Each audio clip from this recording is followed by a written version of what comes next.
Good evening. My name's Michael Bigg. I'm the current president and original founding member of the Rural Blue Rangers ATV Club. I've been riding in this area since around 2002. I just want to take a moment to bring a non-county resident perspective to these proposed changes. As most of you know, these are not a slight increase. This is almost 150% increase just for Tennessee residents alone. And then that is the OHV community. It's also a larger increase for the hunting community because from my understanding, if a hunter wants to use their old Jeep, old side-by-side, four-wheeler, or anything on the mountain to hunt with, they have to purchase both now, a hunting permit, and then add an additional fee for the OHV. To me, that's double dipping. You know, the way it's currently set up, one fee covers it all. I personally believe that this, if the approved change goes through and passes as is, it's going to be detrimental to the area. I'm on several social media platforms, several different OHV groups throughout the U.S. And I've already talked to someone who, out of the blue, was walking on the beach on vacation in Florida and overheard two guys talking about these proposed changes. And both of them said, if they pass, we're not going there, we're going to the neighboring county. So this is really going to push out just about even Tennessee residents. It's going to push them out. So what I would like to portray is really get behind Cora, dig into this,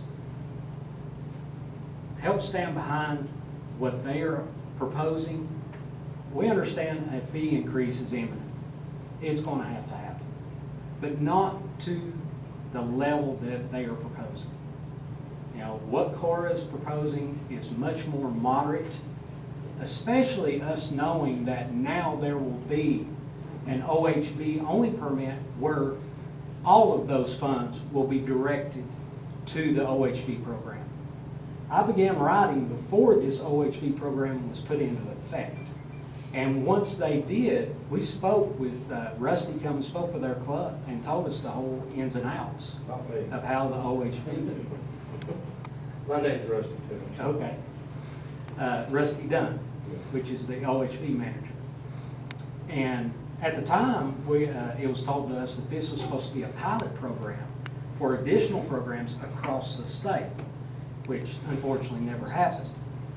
But I'd just like to portray, talk with Cora, get behind them, and really help us as riders to portray, you know, we believe it should be fair, but not to the point that it is now. Not what they're proposing. Thank you. Barbara?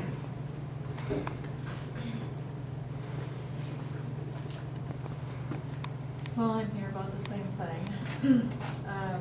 I might be an unexpected person to talk about what I'm about to because I'm not born and raised here.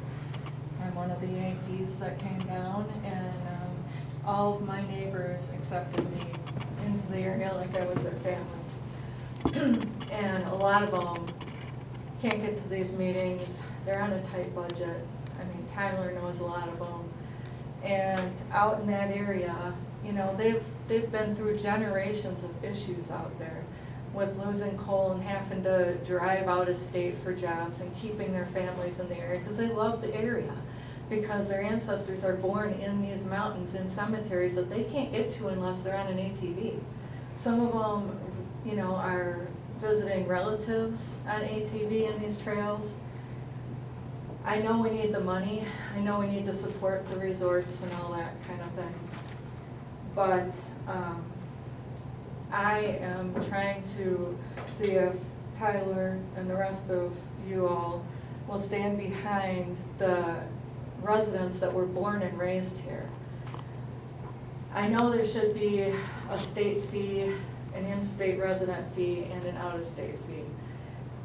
But there's got to be something that we can do for these families that can't afford, when they're on a four-wheeler and they can't afford a $60,000 side-by-side, and every single one of them has to have a permit. And that just completely lets out a family from enjoying what they've worked generations to be here for. Some of the things, other than a greatly reduced fee, I think that if they were born and raised in that area and they have ancestors buried in those cemeteries and whatnot, I think that they should get a lifetime pass at a very, very cheap rate, if not free. And I don't know how you would go about that. Maybe birth certificates of, I don't know, how many back. I mean, Tyler, you'd be more to understand that issue. Another thing that they wanted me, my neighbors and the people out there wanted me to bring up is, if the purchase date is the renewal date for the year, it's a lot more economical for the families because they can buy birthday presents for their kids and it's easier. If the year date where your license expires is, say, on March 1st or whatever, the whole family's licenses all expire that day, and there's no way that they can afford it. So those are the kind of points that I just wanted to, I know I did get Tyler a letter that goes into more detail on what I propose, but in these 3 minutes, I just wanted to go over the fact of those points. Anybody have any questions on that? Tyler, do you have a number?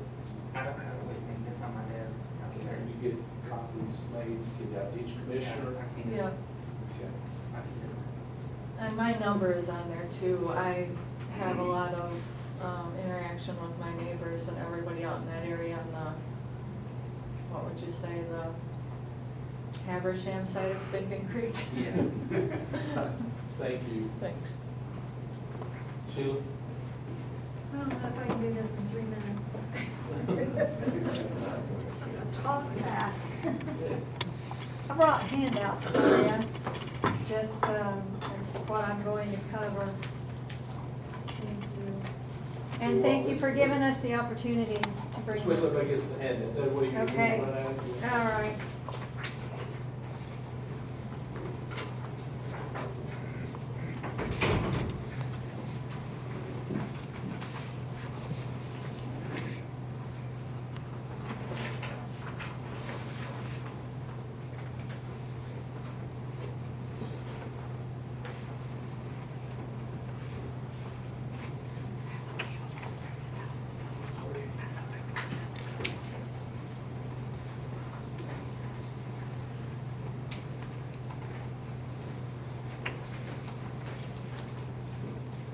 You guys want to So share? you gonna make the trip to Memphis?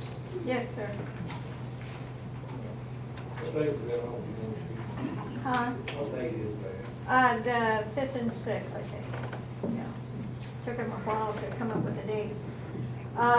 There's a lot of detail that I have uncovered in researching all this.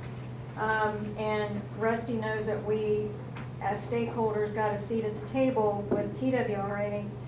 And they said in the meeting that they need $6 million in revenue stream to support the trail system. The RT grants that they used to get and money out of the general fund is going to be stopped.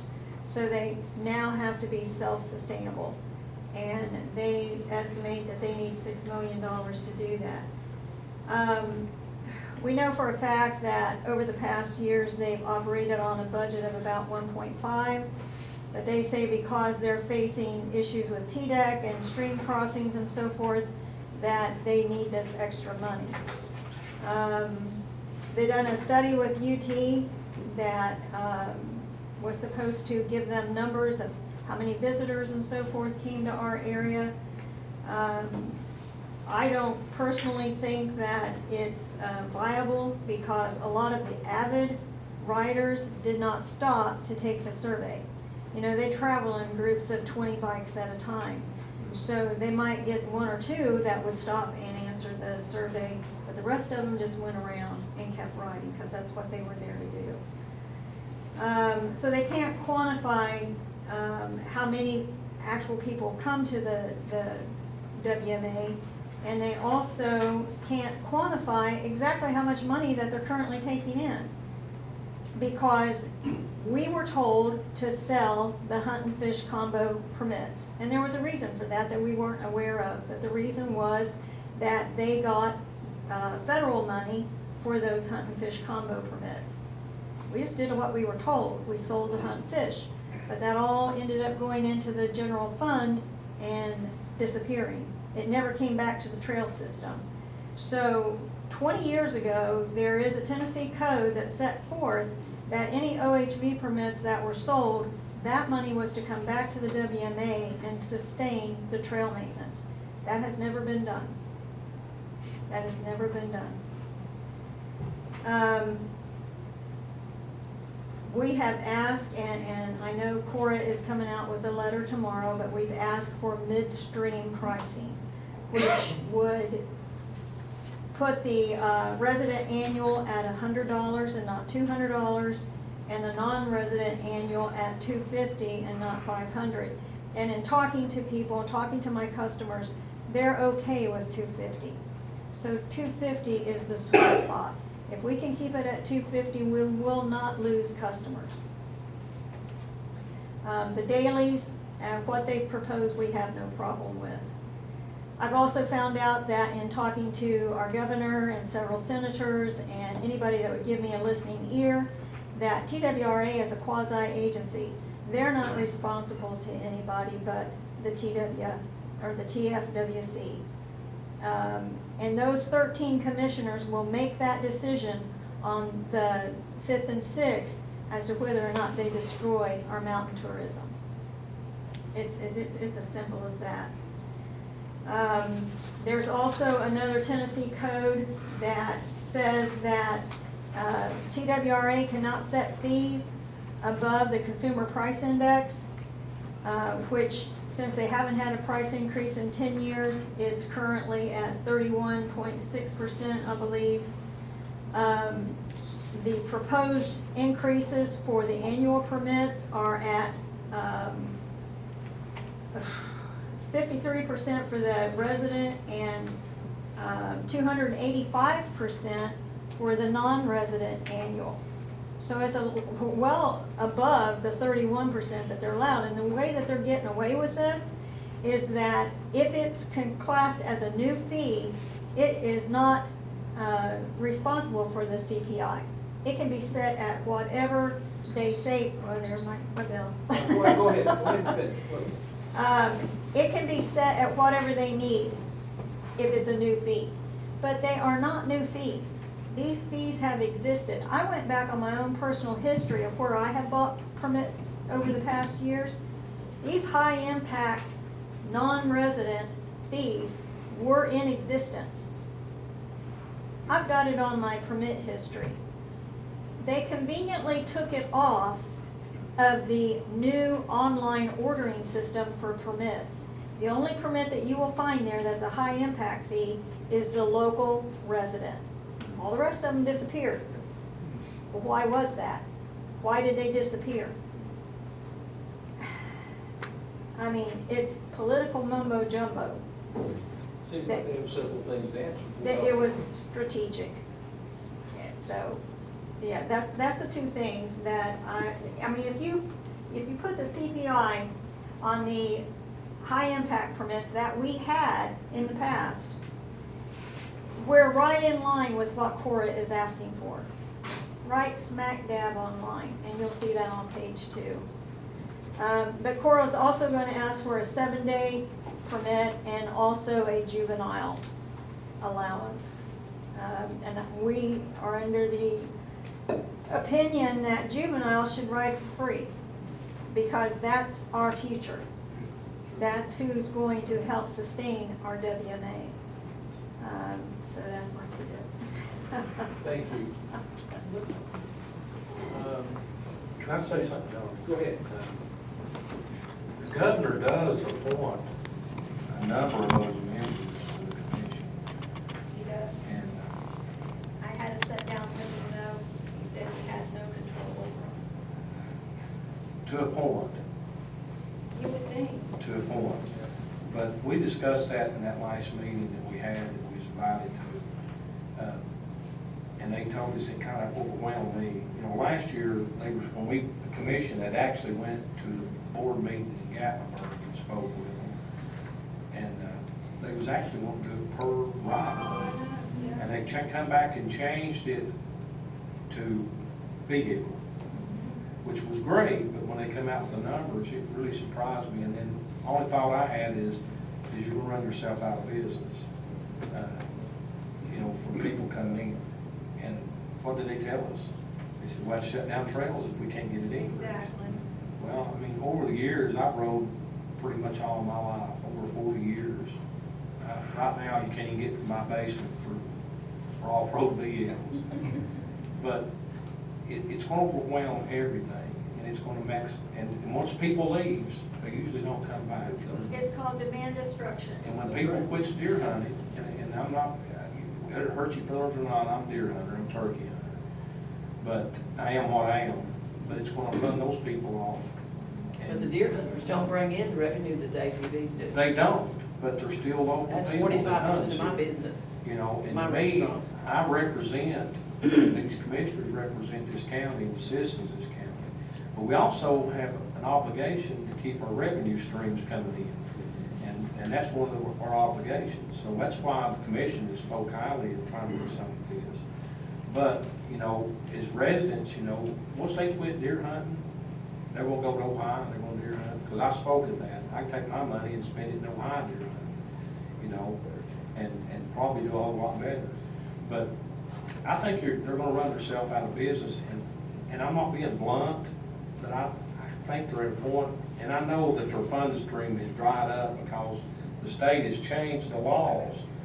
Just like the commission gets them changed, that each department, whether it's the fish or if it's wildlife section,